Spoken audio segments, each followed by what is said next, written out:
Hi, welcome to Chad's Silversmithing. Before we get too far into the video, if you wouldn't mind hitting the like button, that really helps to get my channel promoted, and I do appreciate that a lot.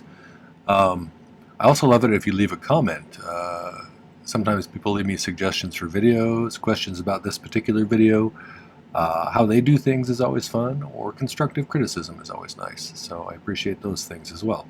Today's video I'm going to do something I did a long time ago, but I think I'm going to be able to do it much better than I did it when I did it years ago.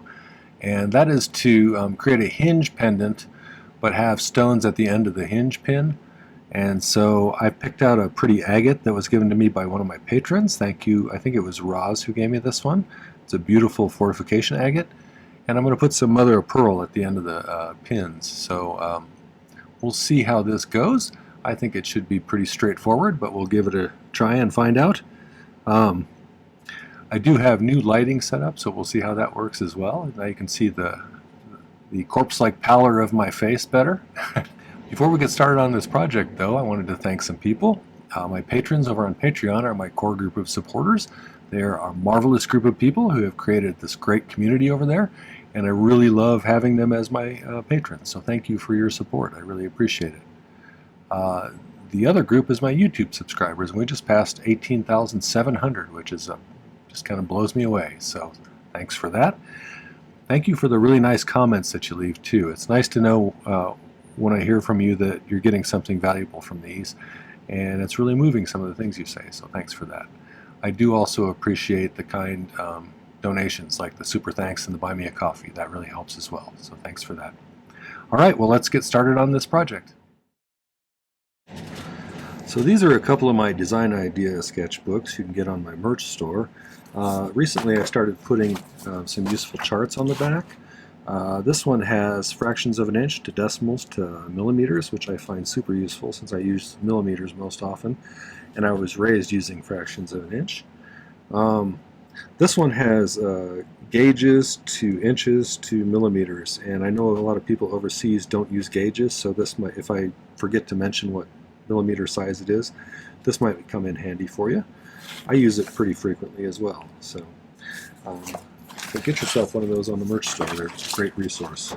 The coolest thing about them, though, is they have this nice little dot matrix in the background that allows you to sketch up your designs. And I filled up about 3 or 4 of these now. And so I always have a nice resource that I can look back if I want to find out what I did before. Okay. So here's today's project. I picked out this fortification agate. Like I said, I think this was given to me by Roz. That's going to be the main stone. And I'm going to be putting these, I got 2 of these little mother of pearls, and I'm going to mount them sideways on the pin here so you can see them from the edge. And this hinge will be on that pin as well. Or this, excuse me, this bail will be on that hinge as well, and I'm probably going to put some little balls or some flattened balls or something on there. I haven't decided yet.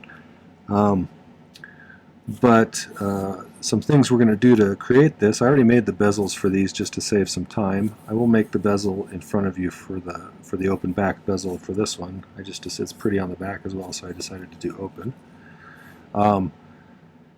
I'm going to use 3/16 inch fine silver bezel strip, which is 26 gauge, and that's 4.76 millimeters by 0.41, I believe.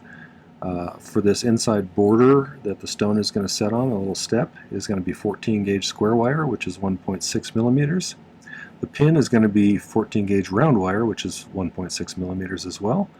These things that come off of here, off of the bezel, that are going to be little loops that the pin goes through, is going to be made out of 10 gauge square that I flattened out in my rolling mill to about 1 millimeter thick.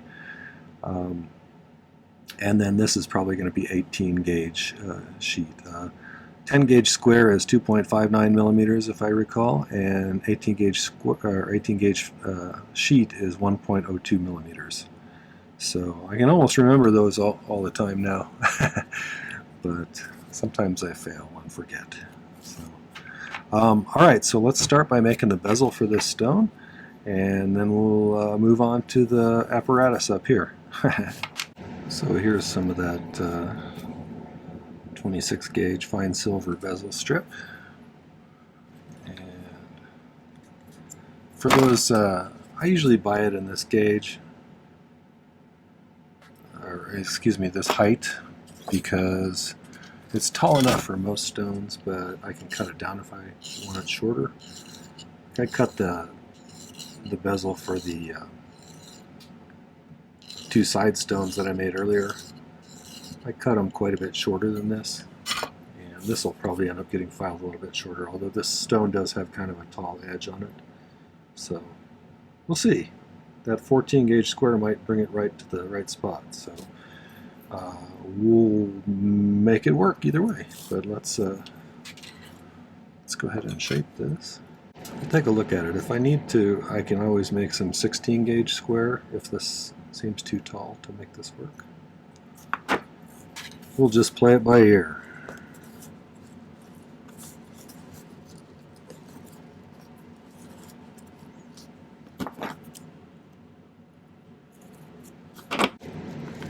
Make a little bit of a scratch here, just slightly beyond where they meet. Give us a little filing room.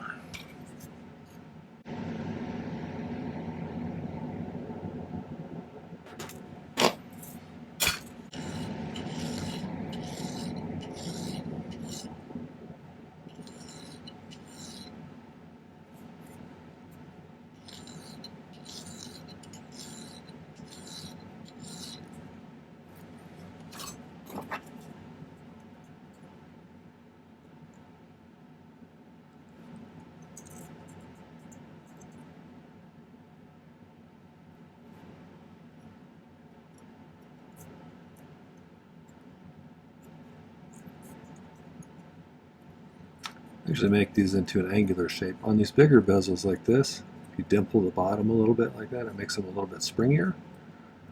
And then you can get these ends pushing together pretty hard, which is a good thing when you go to solder it. If you haven't been to my channel before, I use primarily hard silver sheet solder. I use a liquid flux that I dribble on with a dropper bottle. Just like this. This is hard silver sheet solder. My torch is a Silversmith torch. It used to be called the Handy Heat, but now it's an acetylene air model. It pulls atmospheric air in through the little holes on the sides here when the gas is pulling through here and mixes with the gas. It's a great torch. It's not as hot as an oxyacetylene, but it's hotter than a propane torch, so it's just about perfect for silver, in my opinion.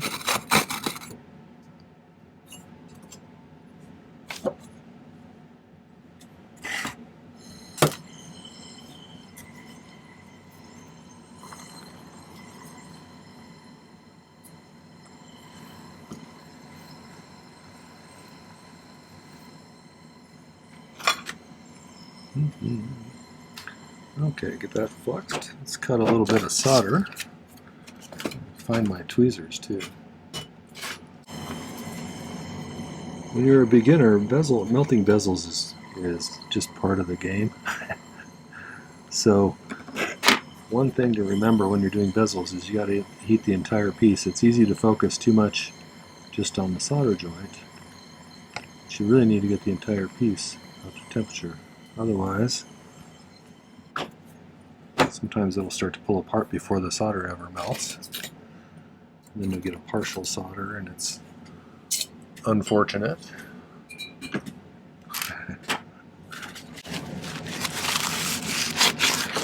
I wasn't a huge fan of making bezels at first, but after about 30 it becomes pretty routine. So, oops. You get used to a particular pair of pliers, and I grabbed a different one and it felt funny in my hand.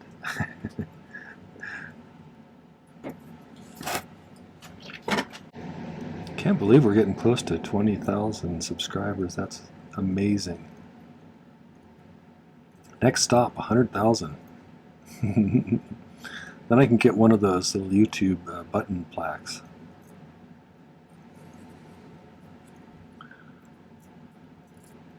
Then I'll have real YouTube street cred.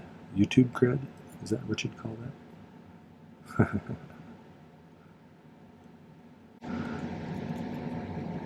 I honestly never ever thought it would take off as well as it has, so thank you for that. You guys are awesome.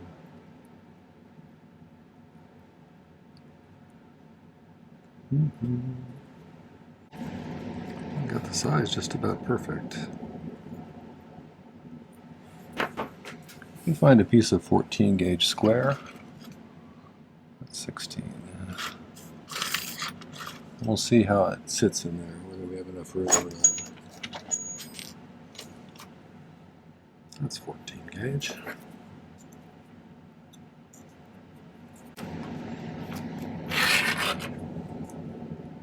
Boy, that's pushing it. That's pretty close to where it needs to be, but I think I might make some 16 gauge or find some if I have some 16 gauge square, and I'll use that instead of 14 because I want to have it sitting down just a little bit more. So this is oxidized because I just pulled it through my draw plate. It was originally some 14 and now it's 16, and I annealed it to soften it back up. So with square wire, you got to be careful because it tries to twist on you because you're stretching out the outer edge, compressing the inner edge, so it tries to turn sideways to make it easier to bend. It wants to twist on you, so you have to stop periodically and straighten things out.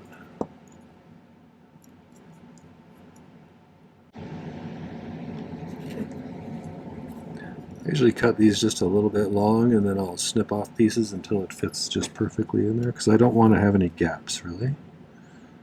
Nobody wants a big gap.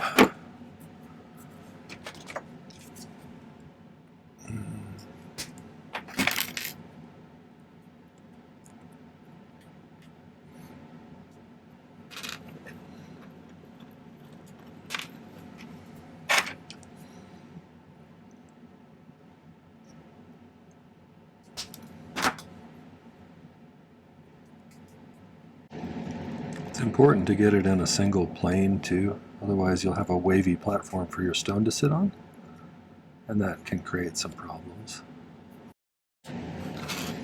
So I kept snipping it off and snipping it off until it fit in there. Now I can fit it right in there. So I want to make sure it's flush with the bottom.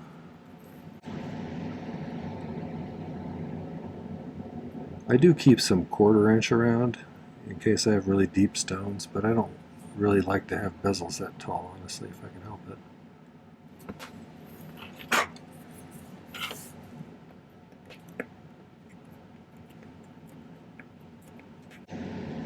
Oh, that's pretty good. Easiest way to do this is to make a little oval out of solder, and just we'll flux this and set it on top of that, and we should be able to draw some of that up in there. So let's get it fluxed.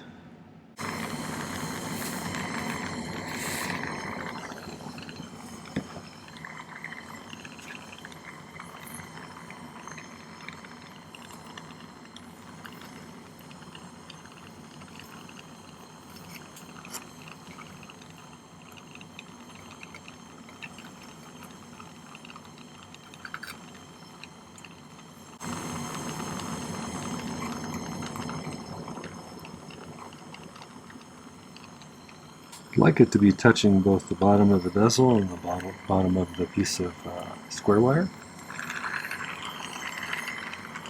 But if we need to, we can always push it downwards a little bit so it's in contact if it's not quite in some spots. You'll see them suck up in there pretty quickly.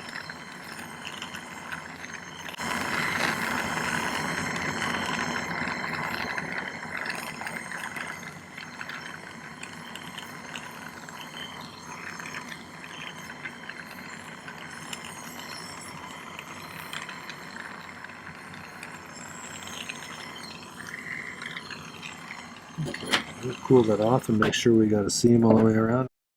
I'm just going to take this and file this flush.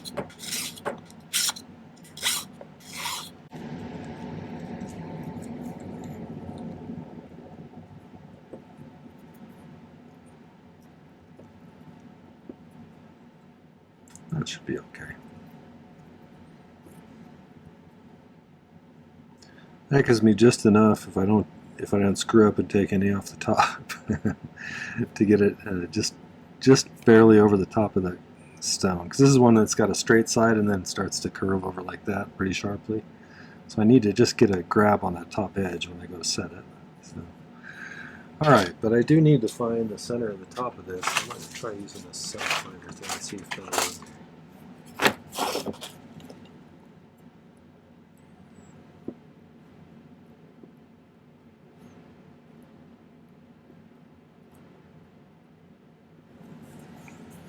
At least help me to get my eyes to look at it right. To me, it looks like it's about right there.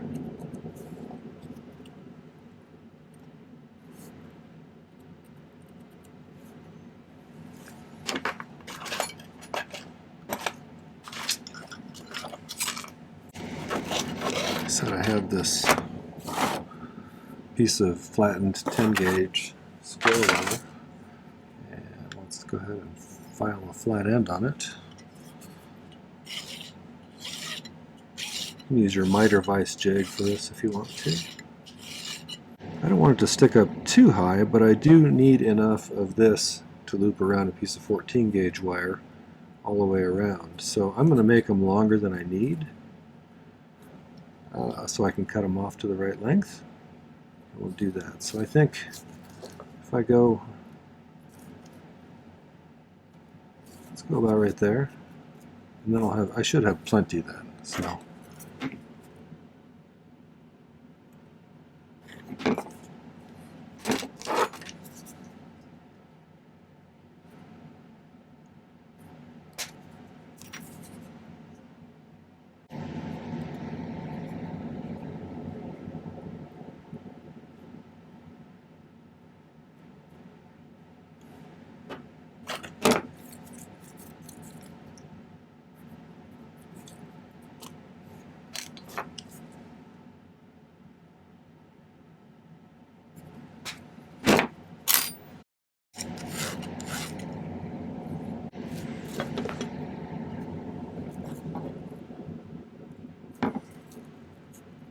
You want to solder them on like that. That's a pretty good distance.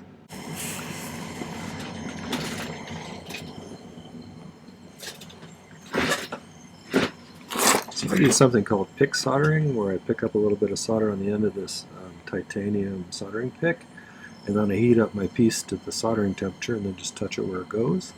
It's a super useful technique if you're interested. I have a good video about it up there. It's worth learning how to do, I think. It makes it easier to precisely place stuff. Convenient, right? So like a little ball of solder on the end of the pick. I don't know if you can see it at the right resolution right there.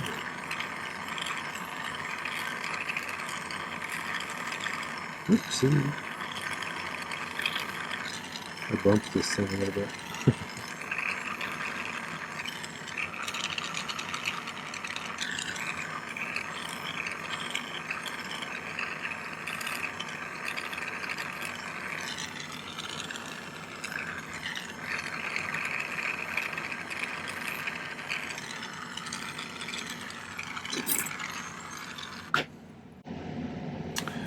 Put it in there just so I could see. It's got a busy pattern on the stone, so it's going to kind of throw your eye off a little bit, but I wanted to make sure it looked pretty.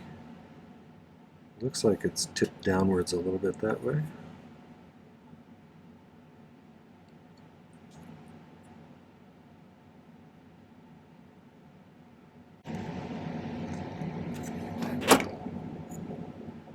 I think that's pretty good. I moved it just a little bit because really this bezel, even with that inside wire, you can still reshape it a little bit if you need to. Just have to use your pliers probably. Okay, I think we need to find a piece of 14 gauge round, and we can maybe make the little pin next.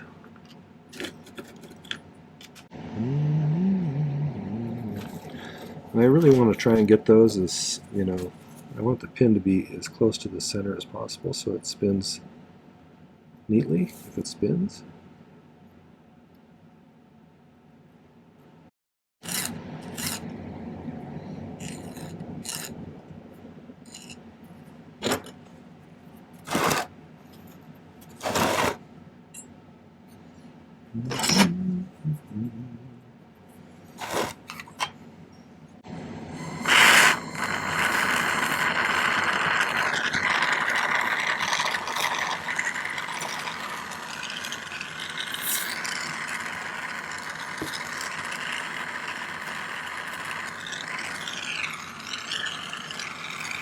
The way I do this is set this on top of a piece of solder and heat the water so it adheres to the water.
This is probably the hardest part of doing this piece, I would guess.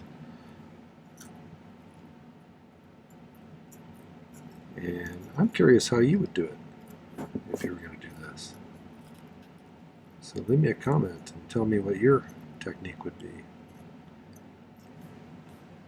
I could have used a different kind of solder, like medium or easy solder, to get the second one on without having the other one move.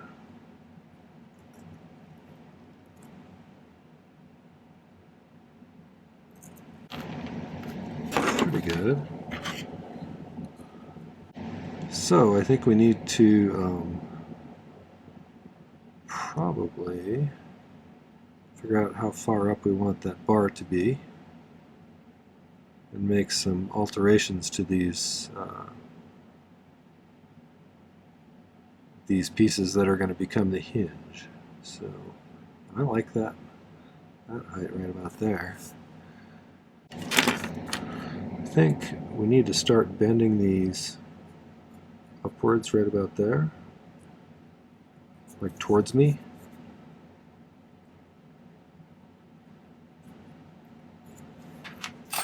So that we can then curve it around in a nice way. So let's see if we can do that. Like that, kind of. I could probably have gotten by with making these a little bit thinner. Being this thick, it may be a little challenging to get these, where I want them to be as far as how this goes, but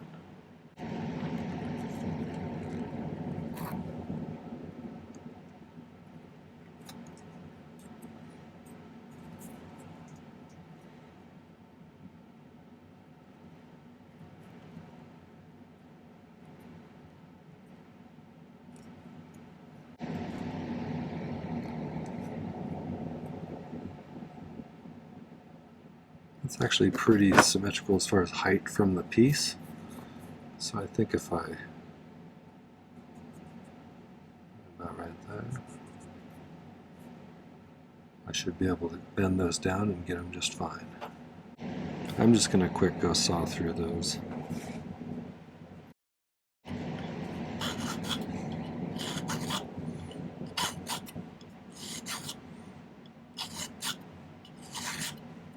I'm going to try using these little prong spreaders to see if I can get that to push this down a little bit more easily.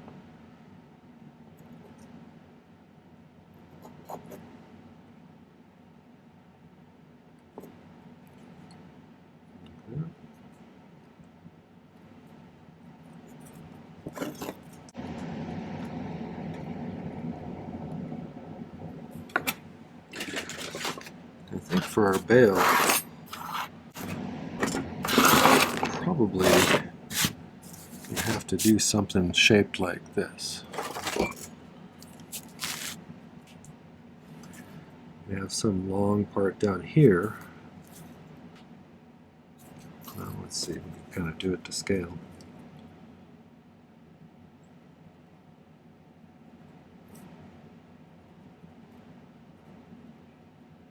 Then it's going to have to taper out a little bit. And then if I wanted to curve around and wrap around to create a veil for a chain to go through here, I'm going to have to make it kind of like this. And then I can just bend it into a shape here, so it's sort of a teardrop from the side. It's going to look like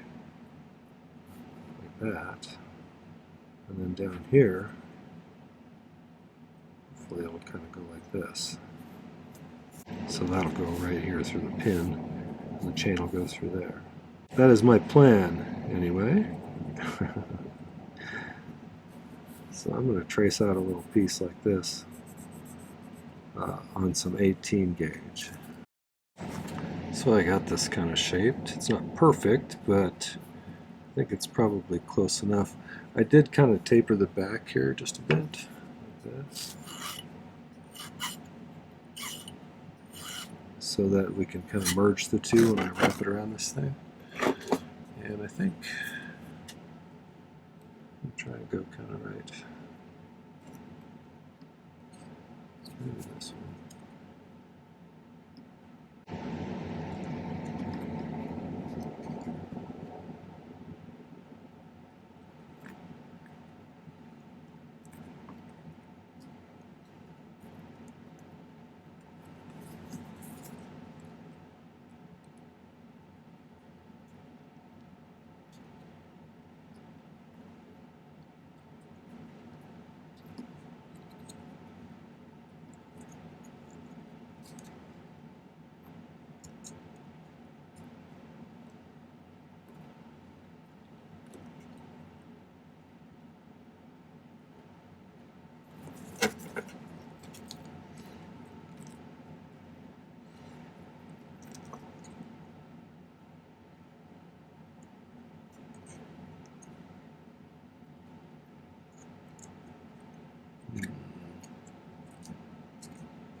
I'm going to visualize how this is going to look. It'll look kind of like that. I made it quite a bit wider up here than I had intended. I think I should narrow that down maybe. I think I might. So I'm going to spend a little time filing here.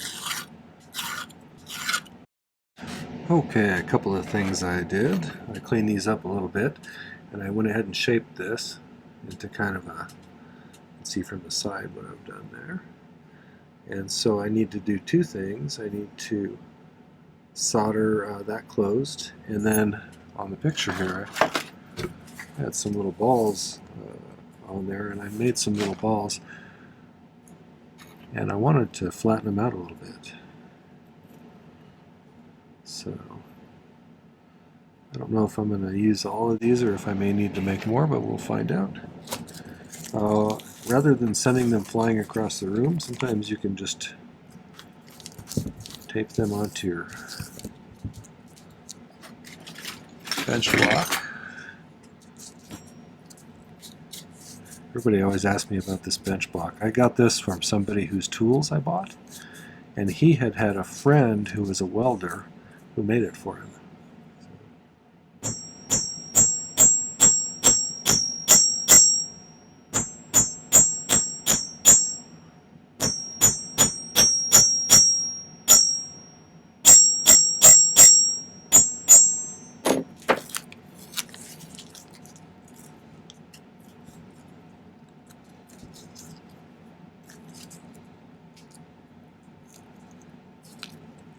Let's see if I even like this. This one doesn't look much different in size than that one.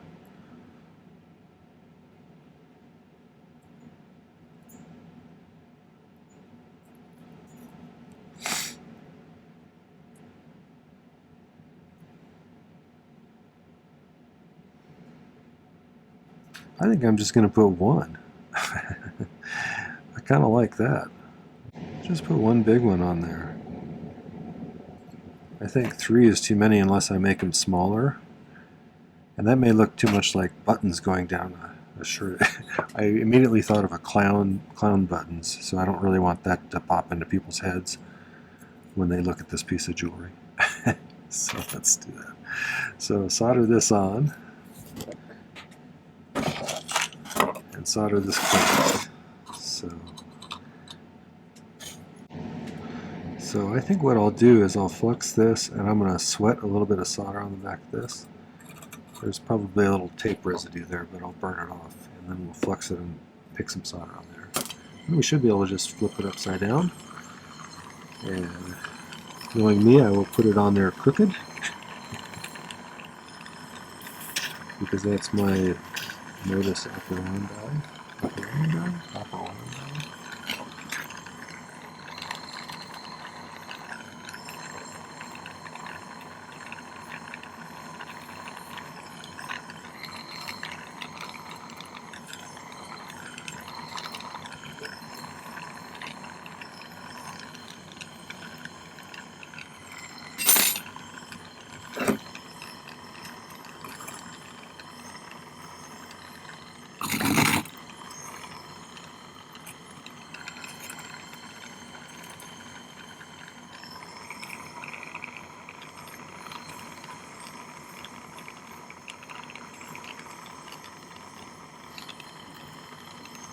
Where you're supposed to go. That's pretty centered. It stays.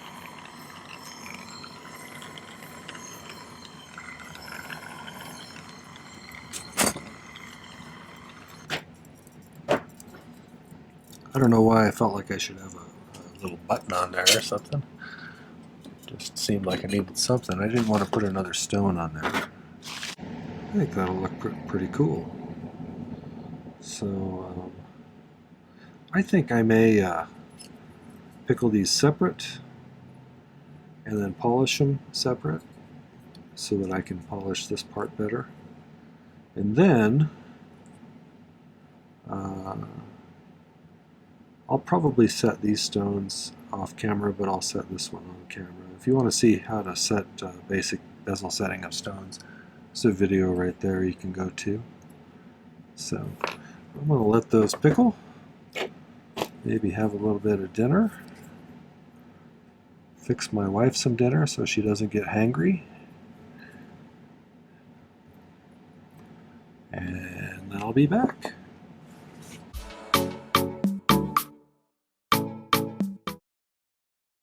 So I mounted these ones here, and I hooked this bail over the top of the little pin there.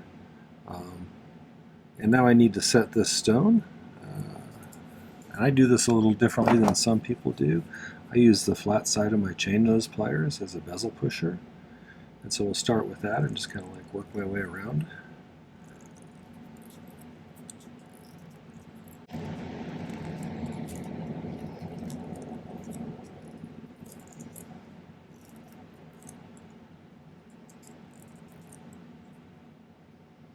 Okay, so now I'm going to use the rounded, smooth part of my bezel, or of my chain nose pliers, and burnish that top edge.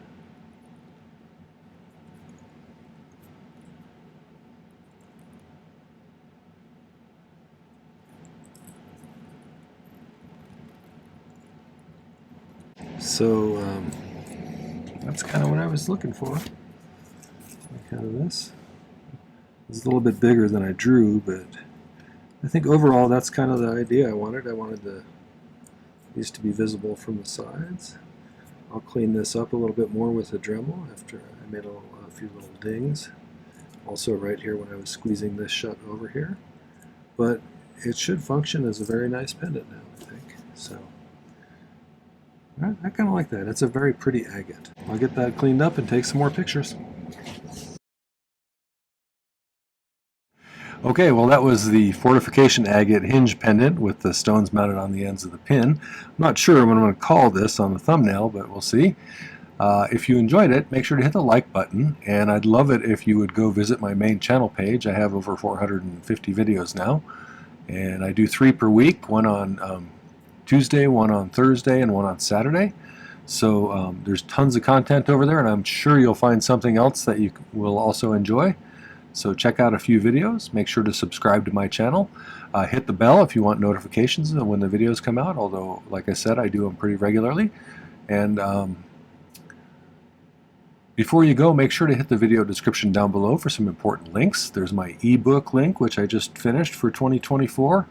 That one covers all of the videos that I did in 2024, including my Patreon videos.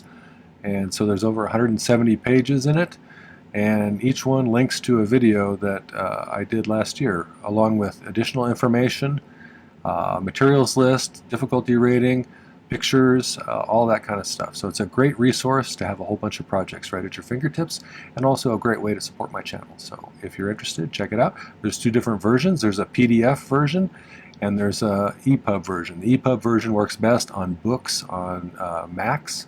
The PDF version works on just about anything. So the other links include a link to my Patreon if you want to check out that nice community over there. It's a great group of people with a lot of knowledge that you can tap into. Finally, there's a link to my merch store where you can get those nice design idea books that I find so useful anymore and sketch up your designs in. All right, well, thanks for watching. Take care. Happy silversmithing.